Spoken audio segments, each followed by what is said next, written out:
Hello, everyone, and welcome back to the One Thing podcast. Today, we have Dr. Richard Davis, who's an organizational psychologist and CEO of Kilberry, recently acquired Kilberry, so we're going to talk about that today, too, a leading firm of management psychologists that provides assessment and development services to investors, CEOs, corporate leaders, and here to talk about his new book, Good Judgment, Making Better Business Decisions with the Science of Human Personality. Welcome, Richard. We're excited to have you.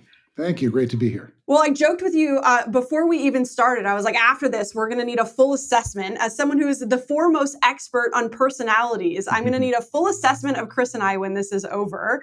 But I'd love to hear more about, I want to hear more about the acquisition. I also really want to hear about your journey. I mean, some of your resume can feel probably really intimidating to people. You've worked with some of the biggest companies, biggest names in the world. We're talking Under Armour, Best Buy, Target, Nike, Apple, Microsoft, some of the biggest companies. How does a person jump into that? Well, like many people, it was a circuitous way to getting to here to do what I do. I went to undergraduate here in Canada to be a dentist like the rest of my family. I have a family full of dentists. And I was midway through my sophomore year and realized that I was miserable and on a robotic path to do what everyone else wanted me to do, but not what I wanted to do. And at around the same time, a friend of mine back in Toronto was starting up a business, and I became really interested in what he was doing. Fast forward a little bit, much to my parents' chagrin, as you can imagine, I left college and came back to Toronto to be an entrepreneur and started up a business. And that turned into a series of businesses, most of which were abject failures, but for one was a nice little success. And made a few bucks off of that. And then it was sort of, where do you go from here? And I started to see some connection at that point between business and people and technology, which was what I was focused on, and decided to go back to school and finish up my undergrad in psychology, then my master's in psychology, and then my PhD in psychology, specifically focused on social and personality psychology. Uh, Not long after that, actually, I started to teach college courses in psychology. One in particular focused on industrial organizational psychology. And it was kind of, even at my PhD stage, it was the lightning kind of struck. And it was at that point that I realized there was a way to combine all of those interests that I had always been focused on, but there was actually a subdiscipline of psychology that specialized in psychology of the workplace. And that's exactly what I ended up doing over time. I joined for a short time a Toronto-based consulting firm, and then I joined another a global firm. I was there for 8+ years. It was based in Chicago. I ended up managing the Toronto office of that firm, and it was that was really where I got my education. At that point, basically companies would hire me and my colleagues to assess candidates for key roles. So we didn't do recruitment, but some companies is looking to hire a senior executive. Someone would go out and find candidates. And once the company had narrowed it down to one or a few candidates, I would come in and assess those candidates and basically determine whether they kind of have what it takes in order to do what the company wanted to do, whether they had the leadership and personal requirements in order to fulfill the role. And At the end of the day, what was going on was they were kind of outsourcing their judgment about people to myself and to my colleagues. And I realized I had a sort of special ability to read others and have good insight into them. And that became my life's work. And I've been doing that for over 20 years now. I was at that firm for about 8.5 years. Then I wrote a book in 2010. Then that was kind of the kick in the pants to start my own firm. I was in business as Kilberry for 11 years, and then last summer we got acquired by global search firm Russell Reynolds Associates. It's an incredible story, Richard. I'm sure everybody asks this, but I have to ask it because I have to know. You're assessing, it sounds like mostly people for high level executive roles, and I assume, mostly within the C-suite. I'm sure each role requires, and each business and each time, I imagine, requires different personalities, right? I'm sure there's not one perfect mold of the CEO, as I imagine everybody's looking for something different. But is there some common traits that you're looking for that articulate whether or not someone's going to be a successful CEO? Well, that's actually a great question. And it kind of underscores my own philosophy about this kind of work, which is context matters. Context is everything. So what works for a CEO or any employee, any leader or anyone in one scenario may be a complete disaster in another scenario. So Yeah. you have to start with what's required in this role at this moment in time with this kind of operating environment with these people around you. Start there, and then I call that the leadership blueprint, and then you sort of assess against that blueprint. To answer to further that point, there are some basic core tenets of personality, and there's been a lot of research on. I won't get into all the gory details about the research on it, but there have been thousands and thousands. We trust you, Richard. Sorry if I geek out on you a little bit. You'll have to just pull me back give in. us the spark notes. We'll trust you. There are core aspects of personality. They're called the big five personality traits. If anyone has taken an intro course in psychology, you probably heard about those at some point. And those are really what I'm looking for. And I can get into those a little bit more in more depth. Yeah, please. Yeah, please do.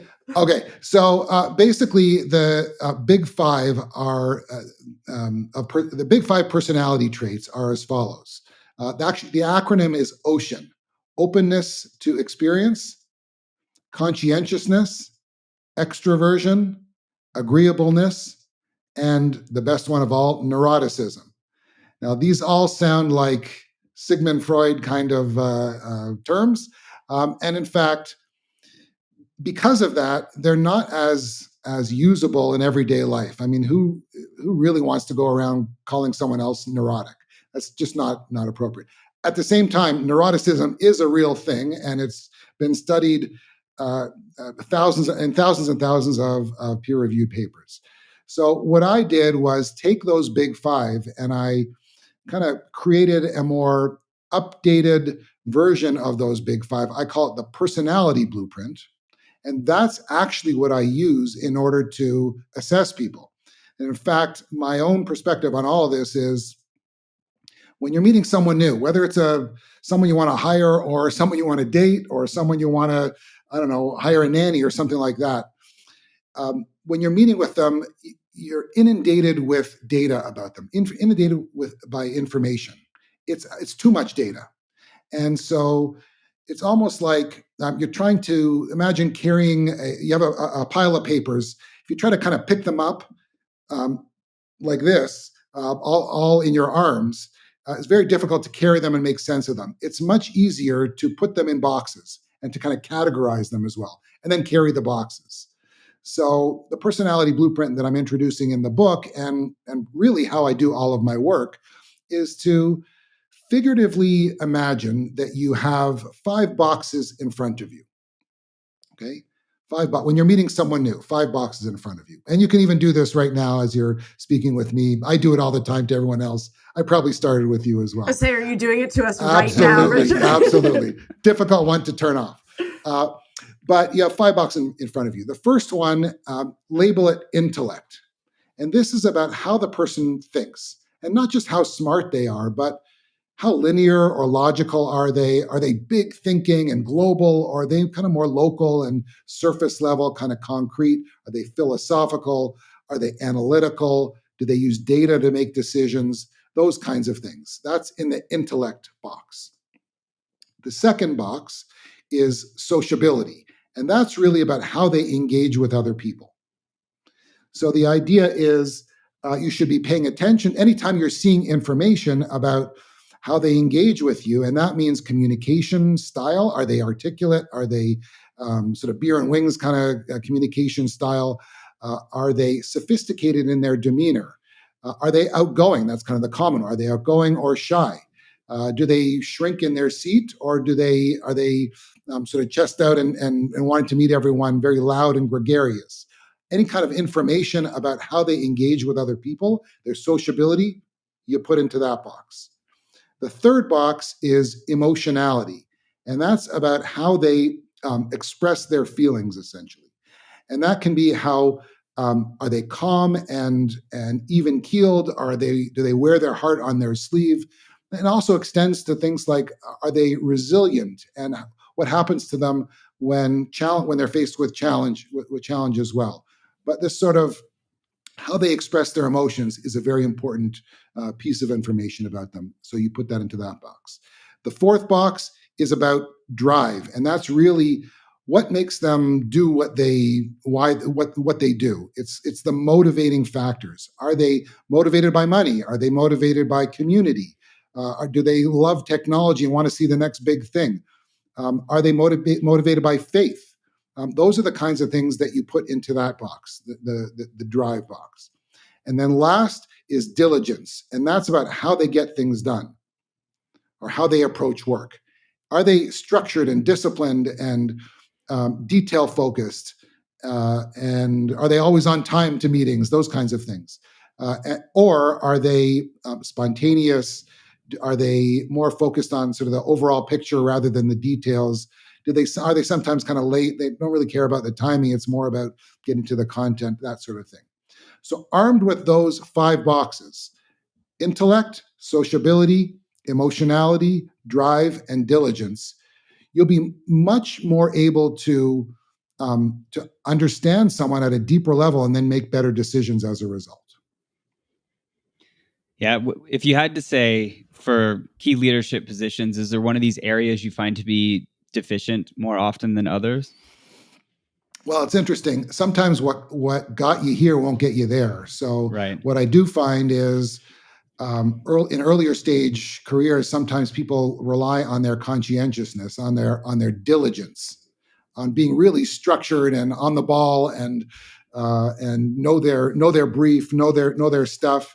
They're early for work and they're detailed, very very detailed and accurate.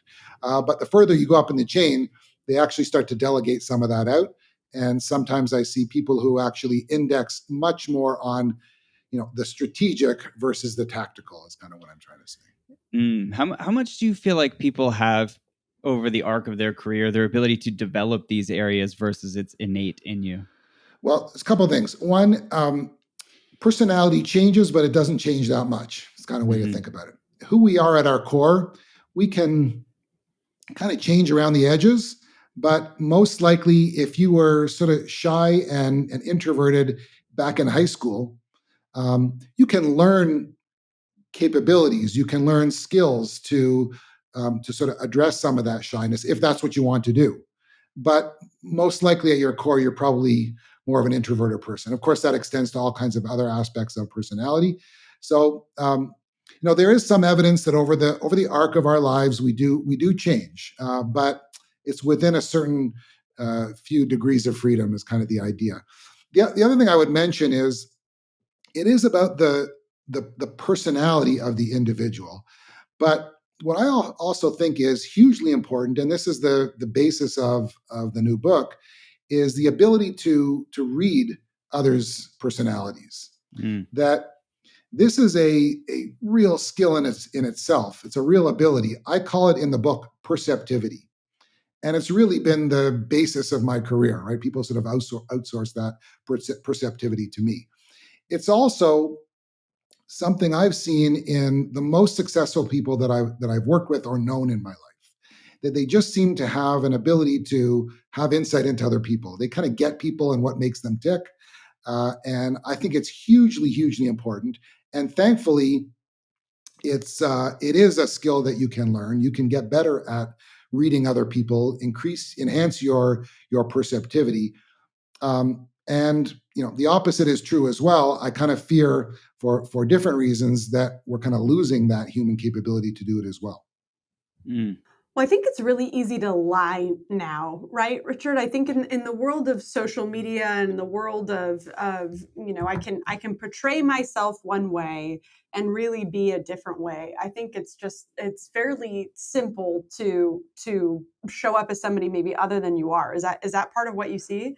For sure, you can curate the how you come across to others. It's a huge risk, not only in people making bad decisions about you as a result, but also in this overall um, uh, the human ability we have to be perceptive about other people. Because what happens? Actually, this used to happen. This happened for another cognitive skill that we used to have. It's called wayfinding. We used to have this sort of natural ability to understand how to get from point A to point B. We used maps and all those kinds of things to help us, but we just had this sort of natural ability to figure out in our head how to get from one place to another. Then what happens? GPS comes along, and we realize we can outsource that to our phones or to Waze or whatever, and we actually kind of lose that human capability. Yeah. My fear is that the same thing is happening with perceptivity, that most of the time, either our heads are in our phones, we're not looking at people, or to your point, Nikki, we are relying on data that's been curated by other people. And so we're not really paying attention. We're not able to pay attention because it's done through either our head is just down and we're not looking at people, or it's done through the filter of a social media page or something like that. So my whole thing is look up and really pay attention to people. Be a student of others, and learn some of the sort of core skills, and you'll make much better decisions in your life. It's not only about work, not only about hiring people, but it's about who you surround yourself, who you form relationships and friends with. It's a really really important success factor.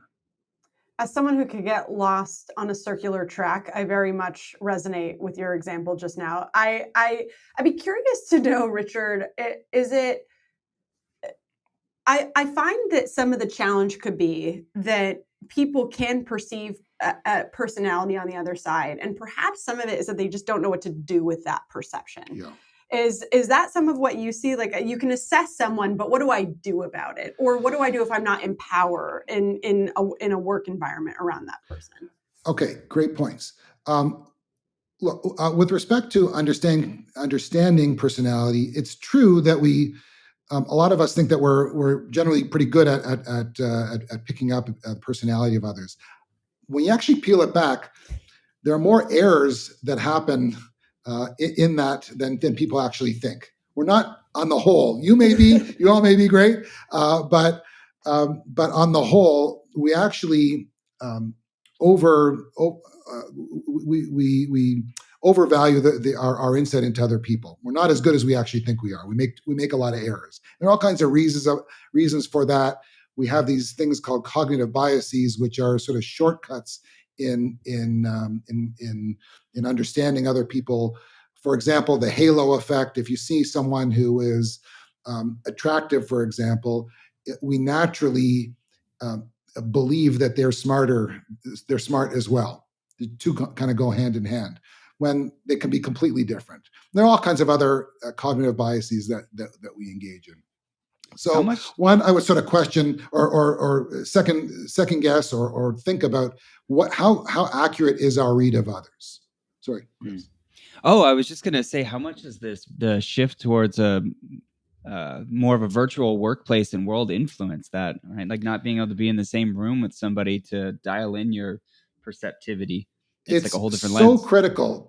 We are all on Zoom now, so Yeah. all you have is what you see in the background of people's Zoom calls or whatever. We don't have the really nuanced cues in order to pick up on people's actual, like the intangibles of someone's disposition. It's so much more powerful in person. We all feel it Hmm. when you see someone for the first time. There's just so much data that just doesn't come across um, in Yeah, in this format. on Zoom. The other thing I would mention is what to do with the information. And Mhm. Look, I think that is important. My real advice there is to step back at the beginning of things when you need to make a decision about the person and say, what are the core requirements for someone to be successful? Then you get a read on them, and then you're able to sort of make a better judgment call as a result. So it kind of starts with the context, what we were talking about earlier, and then getting a read on them, and then making a judgment call as a result. I would also mention one other thing. Over the last 15 years or so, we have all been sort of told or taught to pay attention to a certain way of reading and interacting with other people. And this extends somewhat to hiring people, picking people for particular jobs, but also relating to people and having good relationships with others and making decisions on how to address a difficult situation with others. And that concept is emotional intelligence. Mm-hmm. And something that I believe strongly in is that, and it's a little bit contrarian, but it's based on my experience and a good deal of research, that the concept of EQ as we know it has been vastly overblown. That the original concept of emotional intelligence was real, and it was happening in the late 80s and early 90s. These psychologists in New England, Peter Salovey and Jack Mayer, came out with this concept of emotional intelligence. It was sort of an ability to read the emotions in others.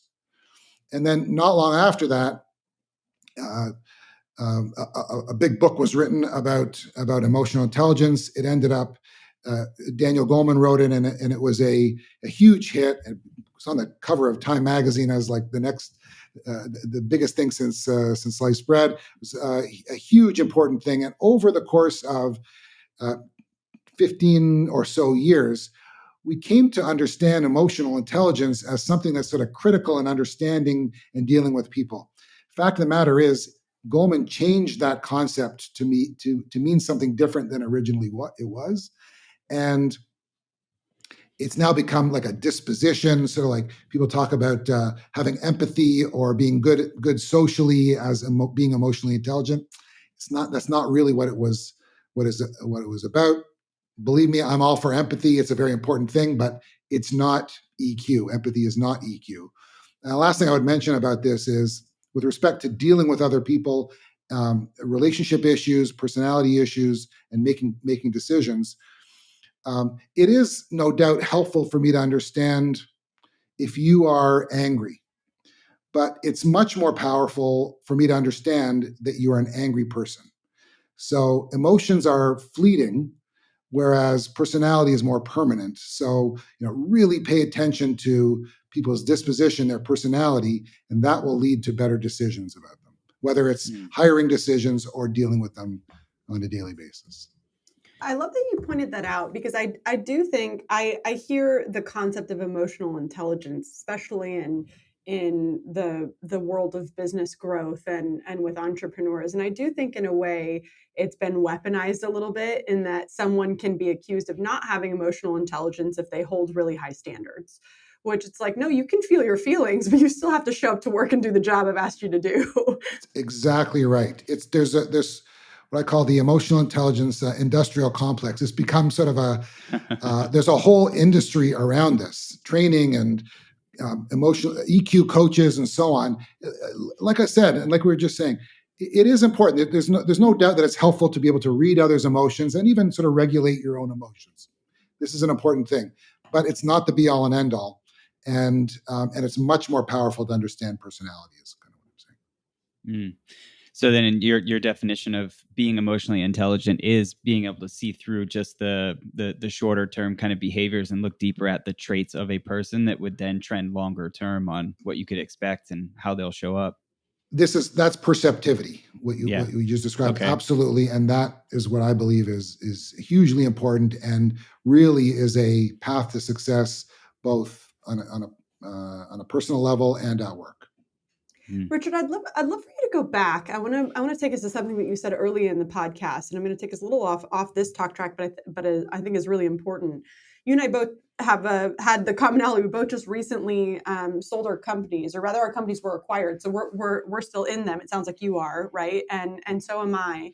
And so in that process, there's this concept that you mentioned of what got you here is not what's going to get you there. I mean, typically you're doing an acquisition like this in order to go to the next level, right? And I've certainly had mine happened only about 60 days ago, so I'm still in the early days, and I'm having a very very real what got you here is not what's going to get you there experience, in the sense that how you operated in this capacity is going to have to be different than how you operate in this capacity. And I see that showing up in all of the 5 areas that you talked about. And I'd love for you to expand on what growth should look like for someone who realizes, and it sounds like you likely consult on this. So I'd love for you to talk about how you consult and coach CEOs or executives on how to decipher what it is that got you here that isn't going to get you there, and how to adjust and grow. Because I think when you've been operating at a certain level, it can almost be, nobody should be crying anyone a river, but it can be really hard to figure out how you make the jump to the next one. Well, yes, we got acquired in the summer, and I've been advising CEOs and organizations on integration for, I don't know, 20 years or so. What I've learned is there is nothing like going through it yourself. Well, good. That'll make me feel better. um, yeah, I think it is really important to, I mean, sort of know thyself is kind of the big thing there, and understand yourself through the lens of the 5 boxes, the personality blueprint that I just described. Know what has made you a success over the course of your career up until this point, where someone has found value in what you do and has acquired your company, and then realize that, to your point, what got you here is not going to get you there. So understand what this new environment is going to require from a leadership perspective. There's a different requirement for an entrepreneur leader to build a company from zero to whatever it was, than it is to fit into a large organization. In my case, we are a shop of 11 people, all psychologists, or 6 of whom were psychologists, and the rest sort of operational folks. And we were acquired by a company that has 600 consultants and 2,000 employees. I will tell you, dispositionally is a good example of this. Well, I'm a much better boss than I am an employee. And part of that comes from the diligence component of personality. That I am more of a strategist. I am creative. I am obviously, with clients, we sort of leverage my insight into other people as well. But I'm sort of a forward-thinking kind of leader who thinks expansively and pushes the business forward. That's great. But what it also means is, from a leadership style, my mantra had always been, remove the friction for consultants. This was a thing that I always lived by in running a business, meaning that we would use just the very basic systems in order to and get out of the way of consultants. Hire great consultants, put a few very, very basic systems in place, and then get out of their way. Well, now I've landed in an organization that's impossible. When you have 2,000 employees, you need systems. You need scaled systems. So now I really need to exercise those diligence muscles. Thankfully, we don't have timesheets or anything like that, but we do have systems in place that are required to be successful in a larger organization. So I'm paying much more attention to that, and frankly, surrounding myself, which is another strategy, surrounding myself with people who really are good at that, and we're better as a team as a result. Mm. What do you feel like are the broader like external influences? Is anything beyond environment? So you've got like your own reflection of yourself and assessment, and then you've got some influences around from your environment. Are there other influences to consider as you kind of look forward and project where you should be to be successful in the future? Well, obviously, the culture of the organization Hmm. is super important. So I spend a lot of time in due diligence. Of course, due diligence was 2 ways. So I was paying a great deal of attention to the culture of this organization, and that formed the context in which I needed to work. One of those things was, okay, I'm going in with my eyes wide open. I understand that this is a big organization. I'm going to need to exercise that diligence muscle. There's going to be administration that I'm going to need to do that I didn't have before. But there are all kinds of other aspects of relating to people and sort of even the brand of the organization that were important to really pay attention to in order to be successful in this new kind of arena. I think culture, you said, was that's an important one too, not to overlook, because that could vastly influence how much sociability or emotionality you really need to have developed or have a disposition for to thrive there, depending on how well that culture is developed. It's a great point, and I've sort of seen that as an 11-person shop of six highly experienced organizational psychologists. We were very, very direct, and that extended beyond just the psychologists. Very direct, sociable. We actually called it, this is an interesting one, we are not a birthday cake culture. That's how we described it. So when it was someone's birthday, it was great. We may wish them happy birthday or not, but we weren't there in the kitchen and celebrating with a birthday cake. And we found ourselves in an environment that was much more like a birthday cake culture. Basically, what I did was kind of name it and name that difference and then kind of joke about it. And in fact, our first big day when they invited us into the office and everyone welcomed us, of course, they had a big birthday cake and we celebrated it. And we had a good laugh at it too. But really paying attention to how emotions are expressed, how people sort of think. It's all the five boxes of the blueprint. How they think, how they engage with other people. Engagement, are they direct or are they more passive aggressive or setting up a lot of meetings, for example? I found that there are a lot more meetings in this environment for all kind of good reasons. We have a global company and we want to meet people all the way around, but if you want to do something, it's most likely in this environment that you're going to set up a meeting for it. Whereas prior to this, it would just be impromptu conversations. So paying attention to the nuances of the culture through the lens of that personality blueprint is a path to success as well.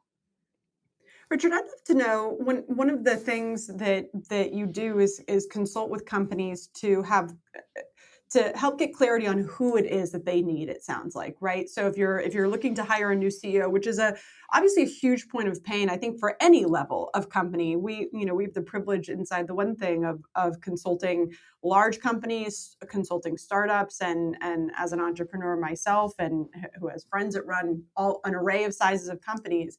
One of the biggest challenges that I see across the board, I've got a text thread with a few friends that run big businesses, and it seems like every other week it's a woe of, I need a new CEO, COO, CFO. They're difficult positions to hire for. And I'd love to hear, when you're consulting with those companies, I've twofold question. Number one, how do you identify who they need when, right? Is there like a specific type of personality that you're looking for at each stage of a company, maybe 0 to 1, 1 to 2, versus, I've heard the phrasing of like wartime CEO. And then is there a set of personality traits that you tend to see that sort of work across the board, if they're higher on this personality and lower on this trait over here? I don't know if that makes sense in your context, but I'd love for you to talk about that. It does make sense. Unfortunately, there's no silver bullet on that one. There are some themes, though. I wish there were. First, in thinking about what is required, it is essential to understand the strategy of the organization. Where are you now, and where are you going? And what's the external operating environment like the competitive environment? Where are you? How are you going to win? And if that is by having a focus on sales and distribution, or depending on what the business is, then it may make sense to have more charismatic and sales focused leader. But if you're going to win through M&A and global expansion or something like that, then you really need you may need a strategic finance kind of leader. So it's hard to say across the board. but it really needs to be rooted in the core strategy of the organization and the operating environment in which the organization exists. That also, by the way, operating environment, what I mean by that is, where is the industry going? Like, we work with big banks, for example. And 10 years ago, when I was looking for senior leaders, the profile for success of those roles might be something that you'd expect. I will tell you now, in almost all of them, there's a component of fluency with technology and Mm. ability to understand AI or to sort of flex with where technology is going. It's a requirement in big banking. So it's the strategy, it's what's going on in the company and where the company is headed, and what sort of leadership requirements are necessary for that. And likewise, what's going on in the surrounding environment. Mm. I thought you were going to finally give me the perfect CEO that I everybody wish was looking for. I wish I had. I thought I would give my friends a layup on this call. I would love to understand, as you're working through who it is they need. Then, when you're assessing the candidate, I imagine that's in front of you, do you have a set of traits or a set of past history that you're specifically looking for? Yeah, here's how I assess people. So I will at first throw them a series of these online tests. I don't know if you've ever taken them, but they're sort of personality tests, and we use a cognitive test as well that measures, depending on the circumstance, either sheer horsepower, like how complex is the person in their thinking, or how good a critical thinker are they? And beyond that, we do these sort of other personality kinds of tests. They tap into facets of personality that I've kind of been describing earlier. They take about an hour and a half, and people do them online, and then I get the results. Those are helpful, and they're actually very powerful tests. There are some excellent tests, but people are a lot more than scores on a test. And who you are in terms of your core personality can be expressed in so many different ways. You can see on a test if someone is introverted versus extroverted. And I can, with some degree of confidence, determine that through a test. But that may show up completely different between one person and another. Right. So I fundamentally believe that we should never make decisions based solely on tests um, or any other one piece of information. So we use the tests, and they're very powerful ones, and it's important to get those right. But the other, frankly, the heart and soul of my assessment is a 3-hour deep dive chronological interview, and it may start off with a little bit of kind of getting to know you a little bit, breaking the ice, some chemistry building. And then at some point, we shift gears and wind way back. And I want to hear their story. It's a conversation. It's an informal, insight building conversation, such that it's almost like we're sitting around the table having a couple of beers and talking about how the person got to be here today. It's that sort of tenor. And I hear about their early years. I hear about their family, what their parents did, what their siblings do, and what life was like in the early years. Then we spend a lot of time in high school. And sometimes when I'm doing this, people are saying, "Wow, we're spending an inordinate amount of time in high school. Why the heck are we talking about that? I'm here for a CEO job or something like that, but we're spending a lot of time in high school." The fact of the matter is, our identity is in some ways it begins to be shaped during our high school years and adolescence, and so I want to know the basis for which people's identities start to form. So I spent a lot of time. I want to know how they did in school. What were they into? Sports? Were they into music or art? I want to know the friends that they have. I spent a lot of time in understanding a little bit more about their friends, and if they had jobs outside, whatever. A series of questions around what high school was like, and then we move on, of course, to college, and then to the workplace. And I have certain sort of key questions that I will ask them to elicit. Basically, what I'm trying to do is in an informal reflection of their journey. I'm seeking for them to frankly expose more aspects of their personality, and in a kind of a comfortable way, and tapping into decisions that they made throughout their lives and experiences they had. And by the way, sometimes those experiences are great and they want to talk all about them. And sometimes there's more darker aspects of our personality or our histories. And I want to know those things to the extent that I can. It's kind of sometimes sort of tough to elicit that, and there are some no-go places, and I won't go there. But to the extent that people are able and willing to share all aspects of their story, that's how I really get to know them and what makes them tick. Is there like a golden question, Richard, that you have that you would never leave an interview without asking? Well, one of my pivot questions is when I'm talking about sort of current things, and at some point I say, let's shift gears and talk about the early years. Who were the key? Who was a key influence in your life? And if I asked you that just for a moment, you don't have to answer right away. Who was a key influencer in your early in your life? Sometimes people will say, how early? The early years. Yeah. Most likely, you're going to say a parent, or people will Yeah. often think a parent when I ask that question. Yeah. And I do that mostly because, lifting the hood on this a little bit, I do that because it's better than tell me about your parent. Okay, tell me about an early influencer. They often think about a parent. And then I ask them, the key question is, how are you similar dispositionally to your father, let's say? And how are you different personality-wise from your father? It's very, very difficult to answer that question, especially in kind of an interview sort of scenario. Yeah. Because most of the time we don't want to talk badly about our parent, but and you haven't really been asked that question before. How are you similar to your mother personality-wise?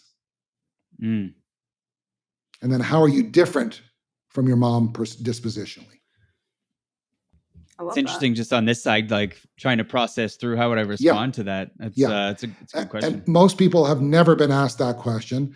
And it's a very revealing question to ask about them. Sorry, go ahead. Oh, I was just going to say, if you're showing up in a typical kind of HR pipeline, they're not going there. That's for sure. They're not going there. And look, you have to kind of be careful around how you ask some of these questions, because sometimes it's actually inappropriate to ask that question. But to the extent that you can, that the situation is such that you can ask a question like that, you will find so much information about the person. It's kind of remarkable. I'm sure to an extent you see what they value a bit too. Okay. On that note, what they value, here's another sort of key question that I ask. Now you're getting some of the secret sauce of these kinds of assessments. That's what I came here for, Richard. Okay. Another one is, we typically throughout our lives obviously have acquaintances that we know. We go to school with them, we work with them, we just know them through the community or whatever. But a subset of that we have a different kind of bond with. It's our inner circle. And sometimes that inner circle is a crew and they all know each other and we all sort of get together and so on. And other times we're sort of at the center and we have a few people that we have a special bond with. And if you think about that inner circle, it often remains relatively stable over time, such that sometimes people come in and out of it a little bit, but there's continuity there over time. So if you think about the people that are in your inner circle, are there themes in the kinds of people they are? And the reason I say it's a bit of a secret sauce here is that what I'm actually paying attention to in asking that question is values. That it turns out that in our friends who we surround ourselves with, they're typically people who have similar kinds of values. I ask, if they don't give me a lot on that question, I'll ask the flip side to that. And I will say, okay, let me ask it a slightly different way. Let's say you meet someone and something in that person says to you that they're not going to be a friend of yours. It's kind of like the friend turn off. What trips you off to that? I like that. Hugely, hugely revealing question, and it's about the drive or the motivational factors or values.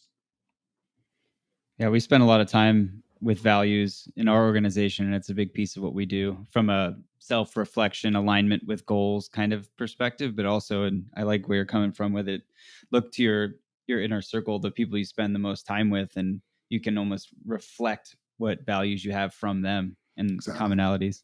Exactly. I'm looking at these and just saying to myself, I'd actually like to know these about the people that I work with too. Like, I'd be very curious to know what their answers to these were.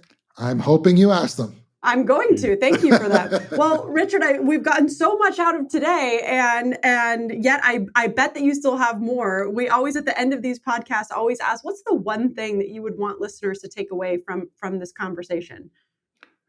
From my perspective, it's that good judgment is good judgment about people. So the better your insight is about others, the more successful you will be in work and in life. Love that. Well And said. we're going to put the link to buy the book in the show notes and a little more information about you. But Richard, if people want to connect with you, where's the best way for them to find you? Best place to find me is at www.richarddavis.net. Awesome. Thank you so much for being here today. Thank you. Thank you, Richard. Bye, everybody. See everybody next time.